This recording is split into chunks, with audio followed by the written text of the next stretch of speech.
الحمد للہ رب العالمین والصلاة والسلام علی اشرف الانبیاء والمرسلین نبینا محمد وعلی آلہ وصحابہ اجمعین، اما بعد۔ حدیث جبرائیل کی شرح کا سلسلہ چل رہا ہے، اس کا آخری درس ہے آج۔ اسی سلسلے میں آگے سوال کرتے ہوئے جبرائیل علیہ السلام نے کہا فَأَخْبِرْنِي عَنِ الْإِحْسَانِ، کہ آپ مجھے احسان کے بارے میں بتائیے، خبر دیجئے۔ قال، تو آپ نے فرمایا أَن تَعْبُدَ اللَّهَ كَأَنَّكَ تَرَاهُ فَإِن لَّمْ تَكُن تَرَاهُ فَإِنَّهُ يَرَاكَ۔ اللہ کے نبی صلی اللہ علیہ وسلم نے جواب دیا۔ تو اس میں جبرائیل علیہ السلام احسان کے بارے میں پوچھ رہے ہیں کہ آپ مجھے احسان کے بارے میں بتائیے۔ یہ لفظ احسان یہ مصدر ہے، عربی کا لفظ ہے، احسن یحسن احسانا، باب فعال کا مصدر ہے۔ احسان یعنی اچھا سلوک کرنا، لغت میں کہتے ہیں اچھا سلوک کرنا، اچھا برتاؤ کرنا، کسی کے ساتھ مدد ویوہار کرنا۔ اس کا الٹا، اس کی ضد اساءہ، یعنی کسی کے ساتھ برا سلوک کرنا، کسی کے ساتھ برا برتاؤ کرنا، غلط سلوک کرنا، اس کی ضد ہے، اس کا الٹا ہے۔ اور احسان کہا گیا ہے کہ لا جزاء الاحسان الا الاحسان، احسان کا بدلہ احسان ہی ہے۔ تو یہ احسان یہ مصدر ہے، یعنی اچھا سلوک، اچھا برتاؤ کرنے کے معنی میں۔ احسان کی کئی صورتیں ہیں، کئی شکلیں ہیں۔ بہت سارے لوگ جانوروں پہ احسان کرتے ہیں، اچھائی کرتے ہیں، جیسا کہ بخاری شریف کی روایت میں ہے کہ ایک عورت ایک پیاسے کتے کو کنویں سے پانی نکال کر پلایا، اس کے پاداش میں، اس کے بدلے وہ جنت میں چلی گئی۔ تو یہ بھی ایک احسان ہے، جانوروں کے ساتھ احسان ہے، انسانوں کے ساتھ بھی احسان کیا جاتا ہے، یعنی اچھا بدلہ دیا جاتا ہے۔ کوئی اچھا کام کیا تو اس کے بدلے اس کے ساتھ انسان اچھا برتاؤ کرتا ہے، اچھا سلوک کرتا ہے۔ بچے اپنے والدین کے ساتھ حسن سلوک کرتا ہے، احسان کرتا ہے۔ تو احسان کی کئی صورتیں ہیں، کئی شکلیں ہیں۔ اس حدیث کے اندر جب آپ صلی اللہ علیہ وسلم سے پوچھا گیا کہ آپ مجھے احسان کے بارے میں بتائیے، تو اللہ کے نبی صلی اللہ علیہ وسلم نے فرمایا ان تعبد اللہ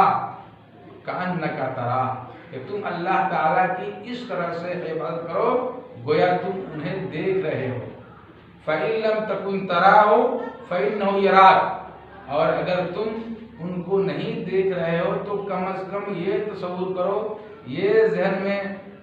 رکھو کہ وہ تجھے دیکھ رہا ہے۔ اس کیفیت کے ساتھ، اس خشوع اور خضوع کے ساتھ عبادت کرنے کو احسان کہتے ہیں اس حدیث کے مطابق۔ یعنی ہمیں چاہیے کہ جب ہم عبادت کریں تو سکون و اطمینان ہو، نماز کے اندر ایک لذت کی کیفیت ہو، ایسا شعور ہو،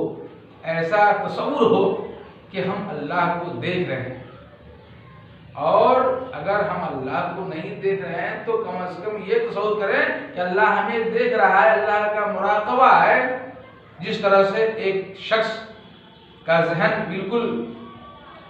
یہ ہوتا ہے، سترک رہتا ہے ذہن، اور وہ شخص ہوشیار ہو جاتا ہے جب انہیں یہ تصور ہوتا ہے کہ میں کلاس میں پڑھا رہا ہوں یا کلاس میں پڑھ رہا ہوں، لیکن CCTV کیمرے کے ذریعے ہماری نگرانی ہو رہی ہے، تو انسان سترک ہو جاتا ہے، ہوشیار ہو جاتا ہے، اپنے آپ کو حساس کر لیتا ہے، بہت ہی ہوشیاری کے ساتھ رہنا پڑتا ہے۔ اسی طرح سے موبائل سے اگر ہم بات کرتے ہیں اور یہ ذہن میں ہو کہ اس آپ کی گفتگو ریکارڈنگ کی جاتی ہے، تو انسان متنبہ ہو جاتا ہے، ہوشیار رہتا ہے، بہت ہی احتیاط کے ساتھ بات کرتا ہے۔ تو عبادت کا بھی تعلق اسی طرح سے کچھ ہے کہ اگر یہ ذہن میں رہے، یہ تصور اور خیال میں رہے کہ ہم اللہ تعالیٰ کی عبادت کرتے ہیں اس لذت کے ساتھ، اس کیفیت کے ساتھ کہ اللہ تعالیٰ مجھے دیکھ رہا ہے۔ اگر ہم اللہ تعالیٰ کو نہیں دیکھ پا رہے ہیں تو اللہ تعالیٰ ہمیں دیکھ رہا ہے، یعنی یہ تصور، یہ کیفیت کا نام احسان ہے اس حدیث کے مطابق۔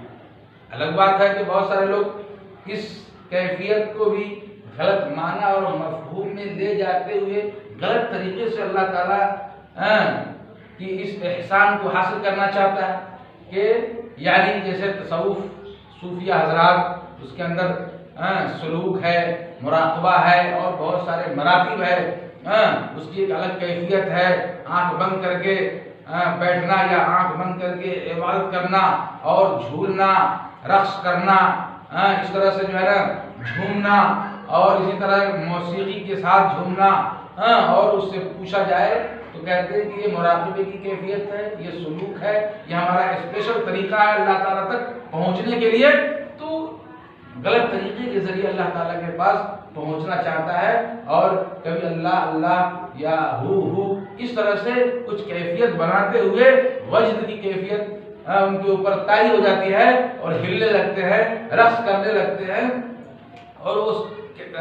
اور یہ تصور کرتے ہیں، وہ سمجھتے ہیں کہ ہم اللہ والے ہیں، اس طرح کی کچھ مجلسیں محفلیں بھی جماتے ہیں، تو یہ غلط طریقہ ہو جائے گا۔ صحیح اور بہترین مفہوم وہی ہے جو اس حدیث کے اندر بیان کیا گیا ہے، تو یہ احسان ہے، اور یہ احسان کا درجہ بہت ہی اعلیٰ اور اونچا ہے۔ اسلام کے بعد اعلیٰ درجہ ایمان ہے، ایمان کے بعد اعلیٰ درجہ احسان ہے۔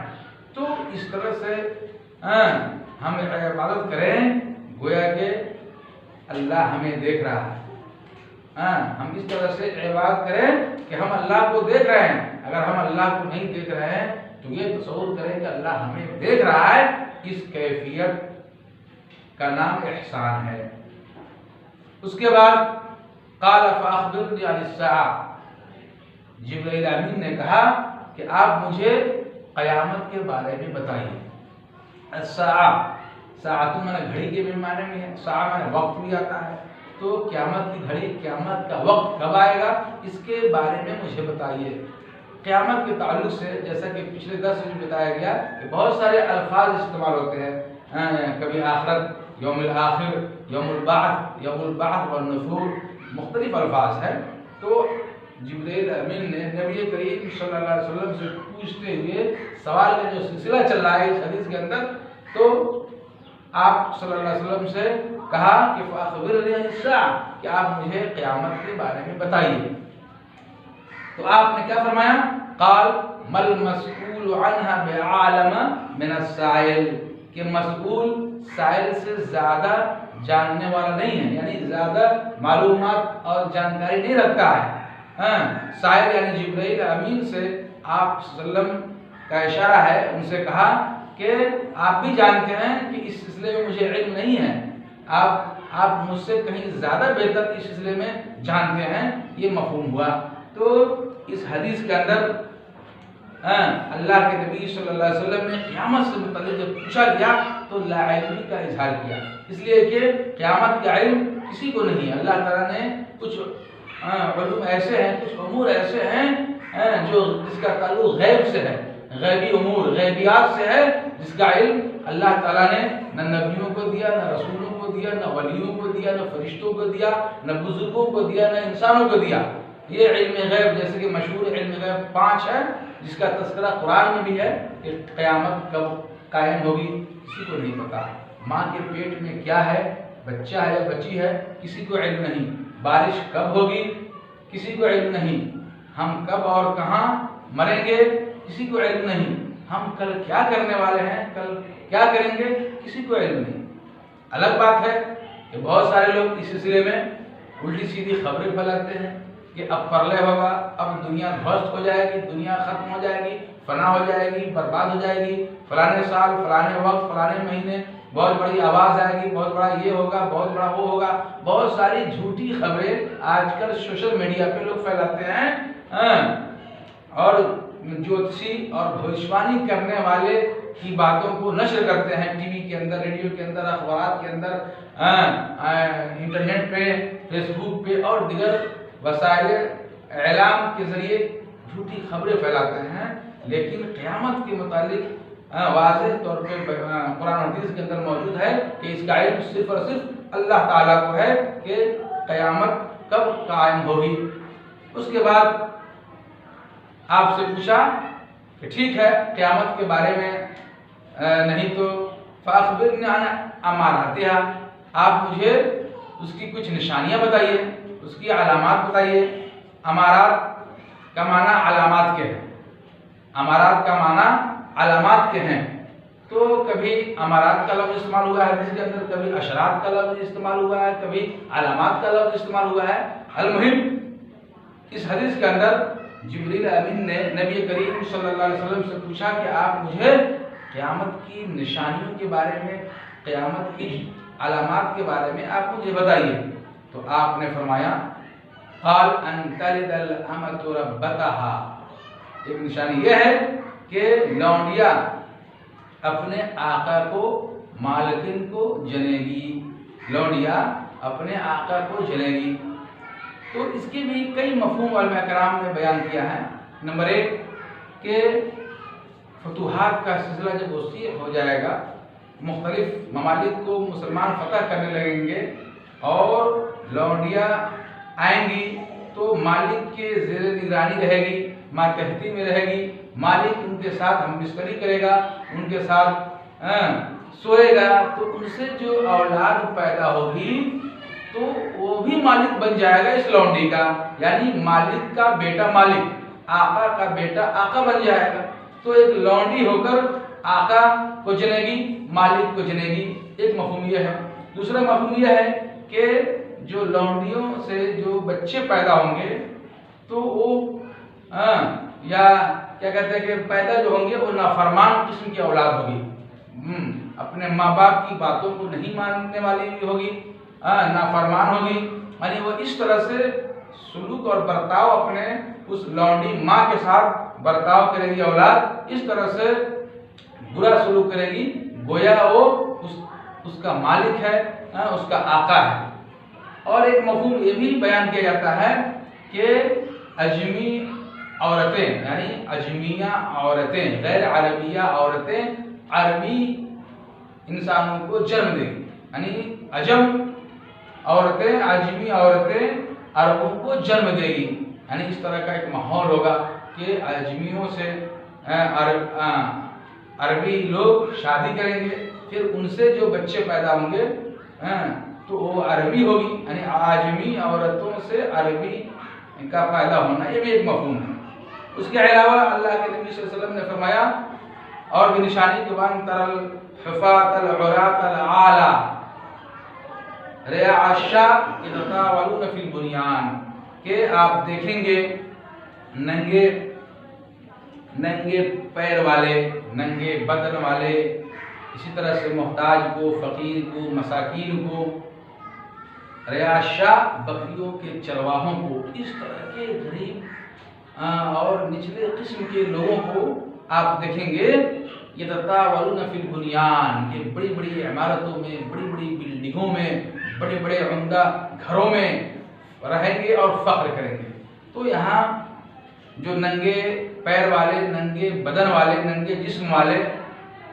سے بھی دو مفہوم ہیں۔ ایک تو ایسا بھی ہو سکتا ہے کہ معمولی کپڑا پہننے والے لوگ، کبھی معمولی قسم کے کپڑے پہنتے تھے، اس طرح سے پہنتے تھے گویا ننگے جسم والے، ننگے پیر والے۔ اور ایسا بھی ہے کہ کپڑے کی کمی کی وجہ سے، غربت و افلاس کی وجہ سے، غریبی کی وجہ سے آدھے کپڑے پہنے ہوئے آدھے ننگے ہیں، پیر میں جوتے چپل نہیں ہیں، اس طرح سے تھرڈ کلاس کے لوگ، نچلے طبقے کے لوگ، غریب قسم کے لوگ، بکریوں کو چرانے والے، جانوروں کو پالنے والے، اس قسم کے لوگوں کو پیسے ہو جائیں گے اور وہ عالیشان بلڈنگیں بنائیں گے، عالیشان عمارتیں بنائیں گے اور عالیشان محلوں میں رہیں گے، گھروں میں رہیں گے اور فخر کریں گے۔ اس کے علاوہ بھی بہت ساری چھوٹی بڑی نشانیاں ہیں۔ اس کے علاوہ بھی جیسے چھوٹی نشانیوں میں فتنوں کا ظہور ہونا، علم کا اٹھ جانا، والدین کی نافرمانی، عمل کا فقدان، لوگ علم تو حاصل کریں گے لیکن عمل کا فقدان ہوگا۔ اسی طرح سے امانتیں ضائع ہو جائیں گی، یعنی امانتوں میں خیانت ہونے لگے گی، جھوٹی گواہی دینے لگیں گے لوگ، وعدہ خلافی کرنے لگیں گے، قطع رحمی یعنی رشتہ داری کو نہیں نبھائیں گے بلکہ قطع رحمی کا مظاہرہ ہوگا، خود غرض لوگ ہو جائیں گے، صرف پہچان والوں کو سلام کریں گے، امر بالمعروف والنہی عن المنکر کا فقدان ہوگا، اسی طرح سے دنیا سے محبت اور موت سے نفرت ہوگی، دنیا سے بہت محبت کریں گے اور موت سے خوف کھائیں گے، نفرت کریں گے، شرک کی کثرت ہو جائے گی، بتوں کی پوجا خوب ہونے لگے گی، بدعت و خرافات و واہیات کی بھی کثرت ہو جائے گی، مال و دولت کی کثرت ہو جائے گی، گانے اور آلات موسیقی بڑھ جائیں گے، جو ہم دیکھ رہے ہیں مختلف قسم کے گانے بجنے لگیں گے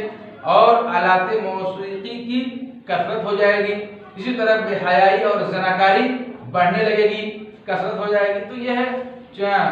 چھوٹی چھوٹی علامتیں، کچھ بڑی بڑی علامتیں بھی ہیں قیامت کے قریب، قیامت سے پہلے، جیسے مہدی کا ظہور ہونا، دجال کا فتنہ دجال کا ظاہر ہونا، دجال کا فتنہ، اسی طرح سے خروج یاجوج اور ماجوج کا نکلنا، پاکیزہ ہوا کا چلنا، اسی طرح سے خروج دخان دھوئیں کا نکلنا، دابۃ الارض کا نکلنا، یعنی دابۃ الارض کا نکلنا، اسی طرح سے مغرب سے سورج کا نکلنا، ہمیشہ تو مشرق سے سورج نکلتا ہے لیکن قرب قیامت کے قریب کیا کہتے ہیں کہ سورج مغرب سے طلوع ہوگا، مغرب سے نکلے گا۔ تو یہ علامات ہیں، چھوٹے بڑے علامات قیامت کے، اس حدیث میں جو بیان کیا گیا اس کے علاوہ بھی علامات ہیں۔ اس کے بعد حدیث میں ہے کہ ثم انطلق، پھر وسائل جبریل علیہ السلام ان باتوں کو پوچھ کر اور جواب کو سن کر ثم انطلق چل پڑے، یعنی چل دیے، فلبثت ملیا ثم قال یا عمر اتدری من السائل، کچھ دیر ٹھہرے رہے ہم لوگ، پھر نبی کریم صلی اللہ علیہ وسلم نے پوچھا، عمر رضی اللہ تعالیٰ عنہ کا بیان ہے فلبثت ملیا کہ میں کچھ دیر ٹھہرا رہا، یعنی کچھ دیر ہم لوگ ٹھہرے رہے، ثم قال، پھر نبی کریم صلی اللہ علیہ وسلم نے پوچھا، کہا یا عمر اتدری من السائل، کیا تجھے معلوم ہے کہ وہ پوچھنے والا کون تھا؟ کیا تجھے پتا ہے کہ وہ پوچھنے والے یعنی وہ سائل کون تھا؟ قلت اللہ و رسول عالم، میں نے کہا اللہ اور اس کے رسول زیادہ جانتے ہیں کہ وہ کون تھے۔ یہ طریقہ رہا ہے صحابہ کرام رضی اللہ تعالیٰ علیہم اجمعین کا کہ جب نبی کریم صلی اللہ علیہ وسلم زندہ تھے تو اس وقت جب آپ کسی سے کچھ پوچھتے، یعنی مقصد ہوتا سمجھانا، پوچھ کر سمجھانا کہ جانتے یا نہیں جانتے، یہ بھی ہے کہ ہم وہ نہیں جانتے پھر بھی پوچھتے تھے تاکہ کیا جواب دیتے ہیں۔ تو صحابہ کرام کا یہ طریقہ رہا ہے کہ جب بھی کوئی نبی کریم صلی اللہ علیہ وسلم بات پوچھتے جس کا تعلق خاص طور سے شریعت سے متعلق اور نہیں جانکاری ہوتی تو صحابہ کرام کہتے ہیں اللہ اور رسول عالم، اللہ اور اس کے رسول زیادہ جانتے ہیں۔ یہ صحیح طریقہ ہے، علمی طریقہ ہے، یہ کوئی عیب نہیں ہے کہ ہم سے کوئی مسئلہ پوچھے تو ہم بتائیں۔ ایسا بھی ہو سکتا ہے کہ اللہ عالم، یا کچھ مسئلہ بتانے کے بعد بھی جس پہ ذرا برابر اختلافی ہو، شبہ ہو، کہہ سکتے ہیں کہ اللہ عالم، اللہ بہتر جانتا ہے، یعنی قرآن میں یہ ہے، حدیث میں یہ ہے، میری معلومات میں یہ ہے، ایسے ہے، علماء کا یہ کہنا ہے، مزید کہہ سکتے ہیں اللہ عالم، اللہ بہتر جانتا ہے۔ تو صحابہ کرام کا یہ طریقہ رہا ہے اور یہ وتیرہ رہا ہے کہ صحابہ کرام رضی اللہ تعالیٰ علیہ اجمعین اکثر یہ الفاظ استعمال کرتے تھے اللہ اور رسول عالم، کہ اللہ اور اس کے رسول زیادہ جانتے ہیں۔ لیکن اب جب کہ نبی کریم صلی اللہ علیہ وسلم موجود نہیں ہے ہمارے بیچ تو ہم یہ نہیں کہیں گے کہ اللہ اور رسول عالم، اللہ اور اس کے رسول زیادہ جانتے ہیں، بلکہ ہم صرف یہ کہیں گے اللہ عالم، اللہ بہتر جانتا ہے، اللہ زیادہ جانتا ہے اس معاملے میں۔ تو یہ علمی طریقہ ہے، اس میں عیب نہیں ہے کہ مجھے علم نہیں ہے تو ہم کیسے کہیں کہ مجھے نہیں معلوم، بلکہ یہ کہیں گے اللہ عالم۔ اس کے بعد اللہ کے نبی صلی اللہ علیہ وسلم نے فرمایا قال فإنه جبریل، جب کہا عمر رضی اللہ تعالیٰ عنہ نے کہ اللہ و رسول عالم، اللہ اور اس کے رسول بہتر سمجھتے ہیں، بہتر جانتے ہیں کہ کون تھے، تو اللہ کے نبی صلی اللہ علیہ وسلم نے بتایا کہ فإنه جبریل، وہ جبریل علیہ السلام تھے، اتاکم یعلمکم دینکم، کہ وہ آئے تھے تمہیں تمہارا دین سکھلانے کی غرض سے، تمہیں تمہارا دین سکھانے وہ آئے تھے. یعنی جبریل علیہ السلام آئے اور سوال و جواب کے انداز میں جو مکالمہ ہوا، سوال کرتے گئے، نبی کریم صلی اللہ علیہ وسلم جواب دیتے گئے. اس مجلس میں مقصد یہی تھا کہ صحابہ کرام دین شریعت کے اہم امور کو جان سکے، سمجھ لے. تو آپ سوال کرتے، جبریل علیہ السلام سوال کرتے گئے اور نبی کریم صلی اللہ علیہ وسلم اس کا جواب دیتے گئے. فائدہ یہ ہوا کہ سارے جو لوگ موجود تھے وہ سب سیکھ گئے، جان گئے، معلومات میں اضافہ ہو گیا. تو وہی کہہ رہے ہیں کہ فَإِنَّهُ جبریل، وہ جبریل تھے. آتاکم یعلمکم دینکم، وہ آئے تھے تمہیں تمہارا دین سکھلانے کی غرض سے اور سکھلا کر چلے گئے. رواہ مسلم، اس حدیث کو امام مسلم نے روایت کیا. تو محترم بزرگوں اور دوستوں، سامعین کرام، یہ حدیث جبرائیل کی شرح تھی جو کئی قسطوں پر شامل تھی اور اب تک اس کی شرح کی گئی. الحمدللہ آج اس کی شرح مکمل ہو گیا. اللہ تعالیٰ سے دعا ہے کہ اللہ تبارک و تعالیٰ ہم نے جن باتوں کو سنا ہے اس پر ہمیں عمل کرنے کی توفیق عطا فرمائے.